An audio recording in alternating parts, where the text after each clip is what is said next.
नमस्कार दोस्तों, स्वागत है आप सभी का आज की स्पेशल वीडियो में। दोस्तों आज की वीडियो का टॉपिक है ऐसी 6 गलतियां जो हम लोग निवेशक हैं हम पर भारी पड़ सकती हैं। अगर हम लोग प्लान कर रहे हैं म्यूचुअल फंड में निवेश करने का, हम लोग एसआईपी प्लान कर रहे हैं या हम लोग लमसम निवेश का प्लान कर रहे हैं, जो भी हम लोग इन्वेस्टमेंट का प्लान कर रहे हैं, तो ऐसी कौन सी गलतियां हैं जिनसे हमें बचना चाहिए। देखिए, दो तरह के लोग होते हैं, कुछ लोग देख कर सीख लेते हैं और कुछ लोग करके सीखते हैं। तो हमें कोशिश करना है कि इन सब चीज़ों से समझकर हम लोग उन गलतियों से बचें, क्योंकि अगर हम लोग अपने तजुर्बे से सीखेंगे, हमने एक बार गलती कर दी उसके बाद हम उसको सीख रहे हैं, तो वो हमें कहीं ना कहीं नुकसान पहुंचा सकती है। लेकिन अगर आप इन चीज़ों को देखने से, समझने से, इन गलतियों से बच जाएंगे तो लॉन्ग टर्म में आप यहाँ से म्यूचुअल फंड से अच्छे रिटर्न्स बना सकते हैं। देखिए, जब भी हम लोग कुछ भी प्लान करते हैं, हम लोग इन्वेस्टमेंट का प्लान करते हैं या हम लोग कुछ भी अदर प्लान्स कर रहे हैं, हम लोग मान लीजिए एक अपना घर बनाने का ही प्लान कर रहे हैं, हम कोई भी काम करने जाते हैं तो कुछ ना कुछ उसमें ऐसी गलतियां होती हैं, अगर हम उनको पहले ही समझ लें तो हम लोग भारी नुकसान से बच सकते हैं। लेकिन अगर हम लोग बिना प्लानिंग के डायरेक्टली ही शुरू कर देंगे, मान लीजिए घर ही बनाना है, डायरेक्टली स्टार्ट कर दिया, तो कुछ ना कुछ ऐसे पॉइंट्स ज़रूर होंगे जो हमें लगेंगे यार अगर हमें ये पहले पता होते ना तो हम इस नुकसान से बच जाते। ठीक उसी तरह से म्यूचुअल फंड में भी अगर आप कुछ ये पॉइंट्स हैं इनको समझ लेंगे ध्यान से और आप निवेश स्टार्ट करेंगे, इन पॉइंट्स से आप जो गलतियां हैं इनसे आप बचेंगे, तो ये लॉन्ग टर्म में आपको अच्छे रिटर्न्स बनाने में काफ़ी हेल्प करेंगे। इसलिए वीडियो आपके लिए बहुत ही ज़्यादा इन्फॉर्मेटिव है, बहुत ही ध्यान से देखिएगा और समझिएगा। साथ ही साथ वीडियो के एंड में एक मैंने कमेंट भी रखा है, उस पर भी हम लोग डिस्कस करेंगे। कमेंट भी काफ़ी इंपॉर्टेंट है, देखकर आप ज़रूर जाइएगा। आइए स्टार्ट करते हैं। कौन से वो 6 पॉइंट हैं जिनका हमें ध्यान रखना है।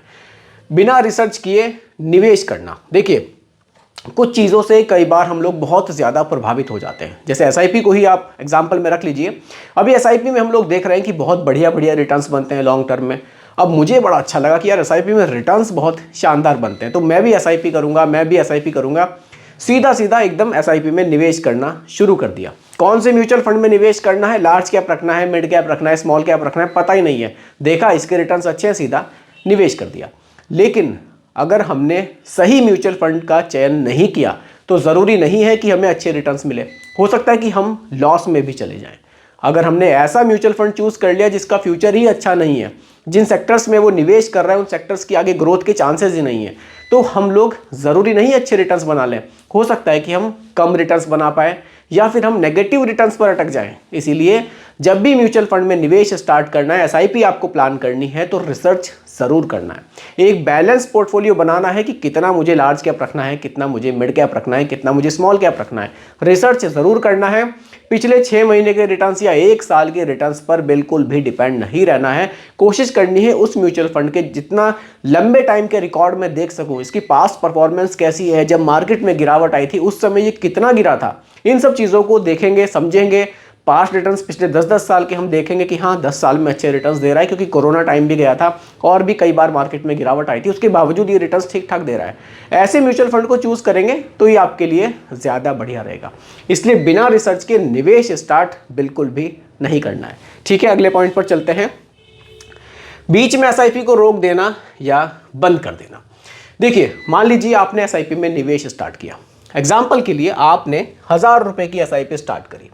अब वो 1000 रुपये की एसआईपी आपने शुरू किया, आपने प्लान तो किया था कि मैं 10 साल 15 साल चलाऊंगा। क्योंकि देखिए, जब हम लोग एसआईपी के रिटर्न्स देखते हैं, मान लीजिए 1000 रुपये महीना की एसआईपी है, आपने कोई वीडियो देखी है, आपने देखा यार 1000 रुपये महीना की एसआईपी से 1 करोड़ भी बन सकते हैं, 50 लाख 70 लाख 1 करोड़ तक बन सकते हैं। ये कैसे बन रहे हैं? इस एसआईपी को लंबे टाइम तक चलाना होगा, लॉन्ग टाइम तक। लेकिन लोग बाग क्या करते हैं, देखा एसआईपी शुरू तो कर दी, 3 महीने 6 महीने 8 महीने चलाई, उसके बाद क्या करते हैं एसआईपी को बंद कर देते हैं कि यार बहुत अच्छा खासा बेनिफिट मुझे नहीं दिख रहा है। लेकिन बहुत शॉर्ट टाइम में एसआईपी आपको बहुत बड़ा बेनिफिट नहीं देगी, ये भी क्लियर है। जब आप इसको लंबे समय तक चलाएंगे, कंपाउंडिंग की पावर आप देखेंगे, पैसा आपका जब कंपाउंड होना स्टार्ट होगा तब आपको एसआईपी से ज़्यादा रिटर्न्स, ज़्यादा बेनिफिट मिलेंगे। शॉर्ट टर्म में वाकई एसआईपी आपको बहुत बड़ा बेनिफिट बनाकर नहीं दे सकती। इस चीज़ को बिल्कुल आप याद रखिए। एसआईपी स्टार्ट कर रहे हैं तो लंबे समय के लिए ही करनी है। एसआईपी स्टार्ट कर दी, बीच में रोक देना या बंद कर देना ये बिल्कुल भी सही नहीं है। अभी मैंने एक वीडियो भी बनाई थी, आप देख सकते हैं। एसआईपी स्टॉपेज रेशियो भी बहुत ज़्यादा बढ़ा था। बहुत से लोगों ने एसआईपी स्टार्ट तो करी थी जोश में आकर 2024 में, लेकिन उसको बंद भी कर दिया था। जिन लोगों ने बंद कर दिया था वो कभी भी रिटर्न्स नहीं बना पाएंगे। जिन लोगों को मार्केट की गिरावट जिन लोगों से नहीं देखी जाती, जब मार्केट में बढ़त आएगी ना, उन लोगों को बढ़त देखने का भी कोई हक नहीं है। बिल्कुल ये चीज़ क्लियर है। जो गिरावट देखेगा बढ़त भी वही देखेगा। जो मार्केट की गिरावट के टाइम भाग जाएगा वो बढ़त कैसे देख पाएगा। इसीलिए एसआईपी स्टार्ट करी है, थोड़ा सा विश्वास रखिए। जिन प्लान्स अच्छे चूज कीजिए, पहले तो म्यूचुअल फंड, उसके बाद उसको लॉन्ग टाइम तक चला कर रखिए, ठीक है। बिल्कुल भी बीच में इसको बंद नहीं करना है। कोई इमरजेंसी है वो एक अलग बात है। बहुत बड़ी रकम की एसआईपी शुरू करना बहुत अच्छा पॉइंट है। देखिए कई बार क्या होता है, हम लोग देखते हैं कि यार एसआईपी में तो बढ़िया रिटर्न्स बन रहे हैं, 2000 की एसआईपी ही बहुत ज़्यादा रिटर्न्स बनाकर दे रही है 20 साल में, तो मैं 2000 की क्यों करूं। मैं ऐसा करता हूं, मैं सीधा 10,000 रुपये महीना की एसआईपी स्टार्ट कर देता हूं। ये तो मुझे और भी बढ़िया रिटर्न्स बनाकर देगी। बिल्कुल दे सकती है। मान लीजिए आपकी अभी नई नई जॉब लगी है, आपकी एज भी कम है, आपकी सैलरी जब एक नॉर्मल सैलरी मानकर चलते हैं, आपकी जो सैलरी है वो मान लीजिए 25,000 है अभी स्टार्टिंग में, ठीक है। एक नॉर्मल सी जॉब की मैं बात कर रहा हूँ। आपने क्या किया, 25,000 में से 10,000 रुपये महीना एसआईपी में निवेश स्टार्ट कर दिया, ठीक है। आपकी नई नई जॉब है, अभी शादी भी नहीं हुई है, कुछ खास खर्चे भी नहीं है, लेकिन आपने स्टार्ट कर दी। जैसे ही आपकी शादी होगी, इसको आप मेंटेन नहीं कर पाएंगे, फिर आपको क्या करना पड़ेगा, इसका अमाउंट कम करना पड़ेगा, क्योंकि खर्चे भी तो चलाने हैं। उसके बाद और 1-2 साल बाद जब बच्चों का खर्चा आना शुरू होगा, तो आप इसको भी मेंटेन नहीं कर पाएंगे। जो घटाएंगे ना, 5,000 करेंगे, हो सकता है कि आपको उसमें भी दिक्कत आने लगे। इसीलिए एसआईपी को प्लान कीजिए कि मैं कितने रुपए महीना की एसआईपी लॉन्ग टाइम तक कंटिन्यू कर सकता हूं। 10,000 मत कीजिए, 25,000 सैलरी है, आप इसका लगभग 15% रखिए, बहुत ज़्यादा मत रखिए। 15% रखेंगे, उसको आप लंबे समय तक ईजिली चला पाएंगे। जो पैसा बचता है उसको सेविंग में डालिए, लेकिन एसआईपी आपकी क्योंकि लॉन्ग टाइम इन्वेस्टमेंट है, अभी से इसको 10,000 कर देंगे 25 में से, अभी तो 15,000 आप मैनेज कर लेंगे, खर्चा कर लेंगे, लेकिन लॉन्ग टाइम तक नहीं कर पाएंगे। आप क्या कीजिए, 25,000 सैलरी में 3,000 से लेकर 3,500 या हार्डली 4,000, बस इतना रखिए, इतने की एसआईपी चलाइए, ये आप लॉन्ग टाइम तक इजीली चला पाएंगे, ठीक है।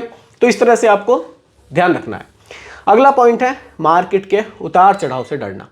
बिल्कुल अच्छा पॉइंट है। देखिए हम एसआईपी शुरू कर रहे हैं, एसआईपी हमने करी। अब एसआईपी में क्या होता है, एसआईपी में जो पूरा खेल है वो एनएवी का है। एनएवी, नेट असेट्स वैल्यू, ये एक यूनिट प्राइस होता है। मान लीजिए अभी यूनिट प्राइस किसी कोई भी एक म्यूचुअल फंड है, उसका जो एनएवी है वो 10 रुपये है, 10 रुपये एग्जाम्पल के लिए मान रहे हैं। मार्केट में गिरावट आई, ये घटकर 9 रुपये हो गया, और गिरावट आई, ये 8 रुपये हो गया, ठीक है। आप क्या कर रहे हैं, हर महीने 1,000 रुपये निवेश कर रहे हैं एसआईपी में, तो आपको 10 रुपये के हिसाब से यूनिट्स मिल रही हैं। अगले महीने गिरावट आई, आपको 9 रुपये के हिसाब से यूनिट्स मिल रही हैं। अगले महीने गिरावट आई, आपको 8 रुपये के हिसाब से यूनिट्स मिल रही हैं। यानी कि जितनी मार्केट गिर रही है उतने ही ज़्यादा यूनिट्स आपको मिल रहे हैं, क्योंकि यूनिट का प्राइस कम हो गया। आपको 8 रुपये के हिसाब से 1,000 रुपये आपने इन्वेस्ट करे, 8 रुपये की एक यूनिट है, तो आपको ज़्यादा यूनिट्स मिल गई। जब मार्केट बढ़ी, मार्केट के बढ़ने पर एनएवी का प्राइस बढ़ेगा, हो सकता है कि 11 रुपये हो जाए, मार्केट और बढ़ेगी, ये 12 रुपये हो जाए। तो ये जो आपने घटते मार्केट में 8 रुपये के हिसाब से यूनिट खरीदी थी ना, ये भी बढ़कर 12 रुपये हो जाएगी। इसका मतलब है कि गिरते हुए मार्केट में हमें नुकसान नहीं है, हमें गिरते हुए मार्केट में इन्वेस्टमेंट को नहीं रोकना है। मार्केट गिर रहा है, आप ध्यान से इस चीज़ को, ये बहुत इंपॉर्टेंट पॉइंट है।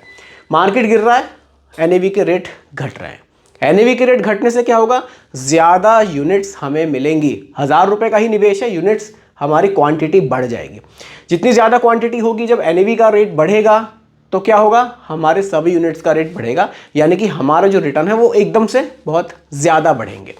अगर हम सिर्फ बढ़े हुए मार्केट में ही पैसा निवेश करते रहेंगे तो हम उतने रिटर्न्स नहीं बना पाएंगे जितने कि गिरते हुए मार्केट में निवेश करने पर हम बना सकते हैं। तो ये इंपॉर्टेंट पॉइंट है, इसको बहुत ही आप ध्यान से समझना है आपको कि मार्केट के उतार चढ़ाव से डरना नहीं है। जो एसआईपी है उसको आपको कंटिन्यू रखना है, क्योंकि देखिए एसआईपी में एवरेजिंग का बेनिफिट हमें बहुत जल्दी मिलता है। अब आप स्टॉक मार्केट में एवरेजिंग करने जाएंगे तो आपको शायद बहुत मशक्कत करनी पड़ेगी, लेकिन यहाँ इजीली हो जाता है। कभी मार्केट गिर रही है, कभी बढ़ रही है, आपकी एक फिक्स डेट है, उस डेट में जो भी मार्केट कंडीशन होगी उसके हिसाब से आपको एनएवी मिलेगी, यूनिट्स आपको अलॉट हो जाएंगी। तो यहाँ इजी होता है एवरेजिंग करना, इसलिए आप इसको कंटिन्यू रखें। मार्केट गिरे, बढ़े, उतरे, जो भी हो, लेकिन SIP को नहीं रोकना है। ठीक है, आगे बढ़ते हैं। अगला पॉइंट है कोई इमरजेंसी फंड का ना होना। सारा पैसा म्यूचुअल फंड में निवेश कर देना ये बिल्कुल भी सही नहीं है। कोशिश कीजिए कैसे भी अपने पास एक इमरजेंसी फंड को ज़रूर रखें। बिल्कुल ये हमारे लिए बहुत ज़रूरी हो जाता है इमरजेंसी पैसा होना। कोई भी दिक्कत आ सकती है, कभी भी दिक्कतें कभी बताकर नहीं आती, तो आपकी जो सैलरी है उसके हिसाब से एक इमरजेंसी फंड आप अपने लिए ज़रूर बनाइए कि हाँ इतना पैसा मेरे पास होगा, कोई इमरजेंसी आने पर ये मेरे काम आएगा। सारा पैसा इक्विटी म्यूचुअल फंड्स में निवेश कर देना सही नहीं है। जो पैसा इमरजेंसी फंड आप रख रहे हैं इसके भी ऑप्शंस हैं रखने के। आप इसको लिक्विड फंड्स में रख सकते हैं जहां से आप इजीली विड्रॉल कर सकते हैं और अपने पैसे को यूज कर सकते हैं। ठीक है, तो इमरजेंसी फंड का भी हमें ज़रूर ध्यान रखना है। अगला पॉइंट है डाइवर्सिफिकेशन की कमी होना। देखिए, मान लीजिए हमने म्यूचुअल फंड में निवेश स्टार्ट किया, हमारा जो प्लान है, मान लीजिए मुझे SIP करनी है, मेरे पास 10,000 रुपये महीना की SIP कर सकता हूँ मैं इजीली, मुझे कोई दिक्कत नहीं है। ठीक है, अब यहाँ गलती क्या करते हैं लोग, देखते हैं कि यार स्मॉल कैप और मिड कैप के रिटर्न्स अच्छे हैं, लार्ज कैप के तो उतने बढ़िया मुझे नहीं लगे, लेकिन स्मॉल कैप अच्छा है और मिड कैप अच्छा है। तो प्लानिंग क्या करेंगे, सीधा सीधा कुछ पैसा स्मॉल कैप में डाल देंगे, कुछ पैसा मिड कैप में डाल देंगे, जो कि बिल्कुल भी सही नहीं है। कई बार ज़्यादा रिस्की हो सकता है। आपको क्या करना है, पोर्टफोलियो डाइवर्सिफाइड बनाना है। कुछ पैसा लार्ज कैप में डाल दिया, कुछ पैसा मिड कैप में डाल दिया, कुछ पैसा स्मॉल कैप में डाल दिया, कुछ पैसा आप मल्टी एसेट फंड है उसमें भी डाल सकते हैं। इससे बेनिफिट ये होगा, मल्टी एसेट से आपका पैसा स्टॉक मार्केट के अलावा रियल एस्टेट, गोल्ड, इनमें भी जाएगा। तो डाइवर्सिफाइड पोर्टफोलियो बनाना ज़रूरी है। पोर्टफोलियो डाइवर्सिफाइड हो, बैलेंस हो, ये आपके लिए ज़्यादा बढ़िया रहेगा। कोशिश कीजिए जब भी आप जैसे 10,000 रुपये महीने का निवेश कर रहे हैं, इसमें आप कुछ पैसा लार्ज कैप में रख दीजिए। लार्ज कैप आपको स्टेबिलिटी देता है। कुछ पैसा आप मिड कैप में डाल दीजिए, कुछ छोटा अमाउंट आप स्मॉल कैप में डाल दीजिए, कुछ पैसा फ्लेक्सी कैप में डाल दीजिए। इस तरह से आप डाइवर्सिफाइड बनाइए। जैसे कि आप ये जो म्यूचुअल फंड कंपनियां हैं, ऐसा नहीं है कि सारा पैसा SBI में रखिए, सारा पैसा HDFC में रखिए। कोशिश कीजिए इनमें भी डाइवर्सिफिकेशन कीजिए। कुछ पैसा आपने SBI में डाला तो कुछ HDFC में डाला तो कुछ पराग पारिक में डाल दिया। इस तरह से डाइवर्सिफाइड पोर्टफोलियो बनाएंगे तो आपके लिए ज़्यादा बढ़िया रहेगा। ठीक है, तो दोस्तों ये कुछ पॉइंट्स थे जिनका हमें ज़रूर ध्यान रखना चाहिए कोई भी SIP स्टार्ट करने से पहले। अब एक कमेंट पर भी बात करेंगे। मैंने आपको बताया था कि वीडियो के एंड में एक कमेंट भी मैंने रखा है, वो भी बहुत इंपॉर्टेंट है, उसको भी आप देख कर जाइएगा। चलिए, कमेंट हमारे सोनू कुमार जी ने किया है। इनका कहना है कि सर एक ही फंड में लमसम कितनी बार कर सकते हैं। देखिए सोनू जी, ऐसी कोई लिमिट मेरी नॉलेज में अभी तक नहीं है कि लमसम आप 5 बार, 6 बार या 8 बार कर सकते हैं। मुझे लगता है कि लमसम आप जितनी बार चाहें कर सकते हैं। फिर भी एक बार इसके बारे में आप रिसर्च कर लीजिएगा। लेकिन जहाँ तक मुझे पता है कि लमसम की लिमिट शायद ऐसे मेरे हिसाब से तो नहीं है कि आप 2 बार 4 बार ही कर सकते हैं, आप लमसम कर सकते हैं। और रही बात, इनका कहना है कि अगर मैं बार बार लमसम करेंगे तो क्या मेरा फोलियो नंबर मुझे नया मिलेगा।